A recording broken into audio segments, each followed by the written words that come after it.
tokony efa mipetaka maly ariva zany ny trano vy rehetrarehetra dia tsisy afaka nakaty ny trano vy anay fa voasakana dia tonga teto zay tamin'ny maraina dia hivarotra dia efa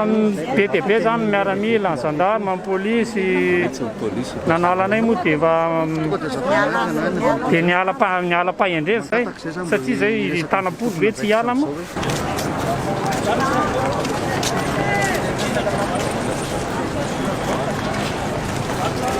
Ny teny zareo fa afaka tsasakady no avy ny tompona andraikitra hatreto nefa tsy misy noho n'izay vahoaka mitaky ny asa ataonay zay mba hisokatra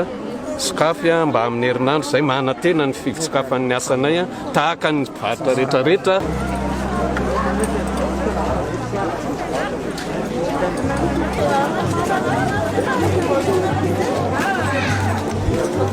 Tsy mila basy zay tsy mila lacrymogène, tsy mila tafondro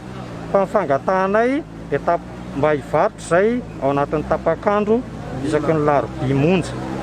Hay zany mitaky rehefa ho ajanona daholo ny fivarotana reo zao hitantsika ireo ambadika ato reto misy mpivarotra reo afaka manao ny asany fa zahay kosa tapakandro maraina no mivarotra eto tsy afaka manao ny asanay nefa indray mandeha ao anatin'ny herinandro zay. Ao anatin'izao asa zao tsy afaka mivezivezy ny taxi brosy zay mba anjara latsaka ataoko hoe latsaka izay no mba andrasana eto tsy avela hivarotra nefa zahay eto zany tsy hoe zay mpivarotra ihany mivelona amin'ity fa ao ny mpanao trano vy ao ny dokera ao ny mpanjaitra velominay ohatry ny orinasa kely mihitsy zany reny nefa ireo zao mivahiny zona maninona dia za filoham-pirenena hoe izavana asa le mpiasa tsy ho voaroaka dia mba mangataka zany zay hoe alao zay mba hivarotra rehefa larobia na atao hoe paviny amin'ny 1 ara dia miala zay ohatry zay sotra hoe fa zay zany zao tsisy asa mihitsy zany zao zay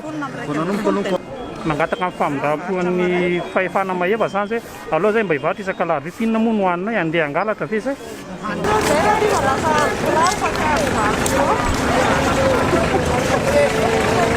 Mitovy ihany anie mpivarotra andavanandro sy ny varotra sabotsy samy mitady ny hanina hohanina nefa ny le varotra lakamisy larobia sy sabotsy ve tsy atao mivarotra nefa ny mivarotra andavanandro mahazo mivarotra. Mivarotra sakafo rery malala ny sakafo taoko misakafo daholo na inona manana didy daholo dia zay manaiky n'le ala amiray fa le kosa hoe tsy hanao misy ngamba va olombelona miaina sy malala misakafo manana didy daholo ny olona rehetrarehetra.